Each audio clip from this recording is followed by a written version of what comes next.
ಶಿಕ್ಷಣ ಇಲ್ಲ, ಶಿಕ್ಷಣದ ಬಗ್ಗೆ ಗೊತ್ತಿಲ್ಲ, ಮಕ್ಕಳ ಮಾನಸಿಕತೆಯ ಬಗ್ಗೆ ಗೊತ್ತಿಲ್ಲ, ಅವರು ಅಧ್ಯಯನ ಮಾಡಲ್ಲ.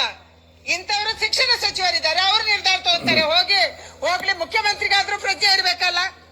1 ವರ್ಷ ಕಲ್ತ ಮೇಲೆ ಎಕ್ಸಾಮ್ ಬರುವಾಗ ನೀವು ಎಕ್ಸಾಮ್ ಬರಿಬೇಡಿ ಅಂತಂದ್ರೆ ಏನು ಅರ್ಥ? ಆ ಮಕ್ಕಳೇನೇ ಹೇಳಿಲ್ಲ ನಮ್ಗೆ ಹಿಂದಿ ಬೇಡ, ನಮ್ಗೆ ಇಂಗ್ಲಿಷ್ ಬೇಡ ಅಂತ ಮಕ್ಕಳು ಹೇಳಿದಾರ?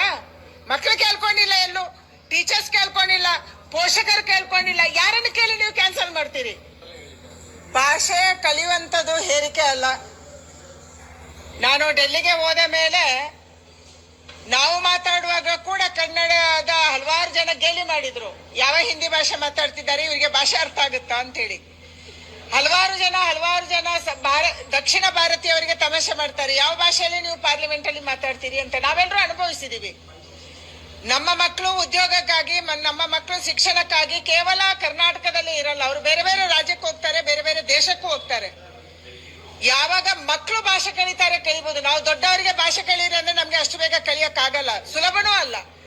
ಅದಕ್ಕಾಗಿ ನನ್ನ ವಿನಂತಿ ಇರುವಂತದ್ದು, ರಾಜ್ಯ ಸರ್ಕಾರ ಅನವಶ್ಯಕವಾದಂತ ತ್ರಿಭಾಷಾ ನೀತಿಯ ಬಗ್ಗೆ ಗೊಂದಲವನ್ನ ಸೃಷ್ಟಿ ಮಾಡ್ತಾ ಇದೆ. ನಾವು ಚಿಕ್ಕಂದಿನಿಂದ ತ್ರಿಭಾಷೆಯನ್ನ ಕಲ್ತಿದೀವಿ, ಏನ್ ತೊಂದರೆ ಆಗಿದೆ?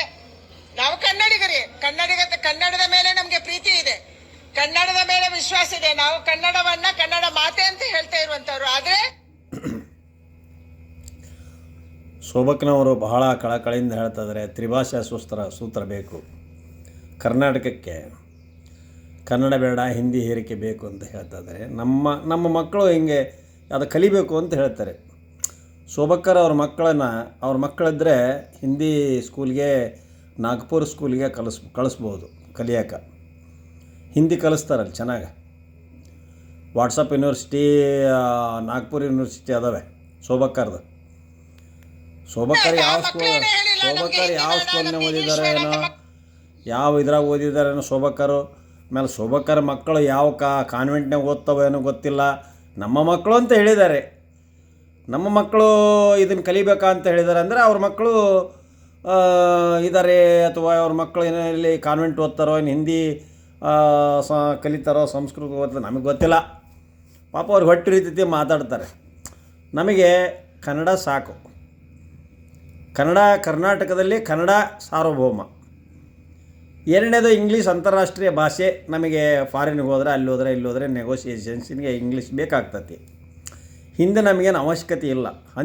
ಹಿಂದಿ ಯಾಕೆ ಕಲಿಬೇಕಂದ್ರೆ ಆ ಉತ್ತರ ಕರ್ನಾಟಕದವಕ್ಕೆ ಅಜ್ಜಿ ಹುಜೂರ್ ಅನ್ನೋಕೆ ಬೇಕಾಕತಿ. ಹೌದಾ? ನಮಗೇನು ಹಿಂದಿ ಅವಶ್ಯ ಇಲ್ಲ. ನಮ್ಮ ಹೈಕಮಾಂಡ್ನವರೆಲ್ಲ ಇಂಗ್ಲೀಷ್ ಮಾತಾಡ್ತಾರೆ. ಹೌದಾ? ಶೋಭಕ್ಕರ್ಗೆ ಹೈಕಮಾಂಡ್ನವ್ರಿಗೆ ಇಂಗ್ಲೀಷ್ ಬರೋದಿಲ್ಲ. ಅದಕ್ಕೆ ಅವ್ರು ಹಿಂದಿ ಹುಚ್ಚರೆ ಪಿಚ್ಚರೆ ಅಂತಂದೇಳಿ ಹೋಗಿ ಫಾದರ್ಲ್ಯಾಂಡ್ ಅಂತಾರೆ. ಫಾದರ್ ಅಂದ್ರೇನು, ಫಾದರ್ಲ್ಯಾಂಡ್ ಅಂದ್ರೇನು ಅರ್ಥನೇ ಗೊತ್ತಲ್ಲ. ಫಾದರ್ಲ್ಯಾಂಡ್ ಅಂತಾರೆ. ಇವರು ಶೋಭಕ್ಕರ್ ಯಾರಿಗೆ ಮಕ್ಕಳು ಅಂತಾರೆ ಗೊತ್ತಿಲ್ಲ. ನಮ್ಮ ಮಕ್ಕಳು ಅಂದಿದ್ದಾರೆ. ಆದ್ದರಿಂದ ದಯವಿಟ್ಟು ಪ್ರಜೆಗಳಲ್ಲಿ ನಾನು ವಿನಂತಿ ಮಾಡಿಕೊಳ್ಳೋದು ಏನಂದರೆ, ಇಡೀ ಭಾರತೀಯರು ನೀವೆಲ್ಲರೂ ನಿರ್ಧಾರ ಮಾಡಿ, ಶೋಭಕ್ಕರಿಗೆ ಪಾಪ ಮನಸ್ಸಿಗೆ ನೋವಾಗಿದೆ. ಅವ್ರು ನೋವಾಗಿರೋದು ನೋಡಿಬಿಟ್ರೆ ನನಗಂತೂ ಭಾಳ ಕೆಟ್ಟ ನೋವಾಗ್ಬಿಟ್ಟಿದೆ. ಆದ್ದರಿಂದ ಅಕ್ಕರಿಗೆ ನೋವಾಗಬಾರ್ದು.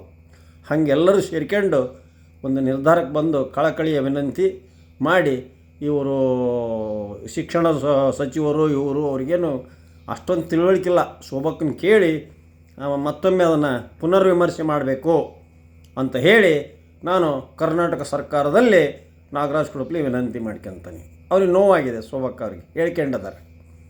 ಹೌದಾ? ನಮಗೆ ಕನ್ನಡಿಗರಿಗೆ ನಮ್ಮ ನೋವು ಅವ್ರಿಗೆ ಅರ್ಥ ಆಗಿಲ್ಲ. ಅವ್ರ ನೋವಿಗೆ ನಾವು ಸ್ಪಂದಿಸೋಣ. ಕನ್ನಡ ಸಂಘಟನೆದವರು ಅದು ಇದು ಪಾಪ ಪ್ರತಿಭಟನೆ ಮಾಡಿದ್ರಿ. ಅದು ಪಾಪ ಅವರು ಒಬ್ಬ ಹಿರಿಯ ಮುತ್ಸದ್ದಿ, ಅವ್ರ ಮಕ್ಕಳು ಮರಿಗೆ, ಶೋಭಕ್ಕರ್ ಮಕ್ಕಳು ಮರಿಗೆ ನೋವಾಗಿದೆ. ಹಿಂದಿ ಕಲಿಬೇಡ ಅಂತ ಅವ್ರು ಹೇಳಕ್ಕೆ ಬಂದಿದ್ದಾರೆ. ಆ ಪರೀಕ್ಷೆ ಟೈಮ್ನಾಗ ಹೆಂಗೆ ಮಾಡೋದು ತಪ್ಪು ಅಂತ ಹೇಳಿದ್ದಾರೆ.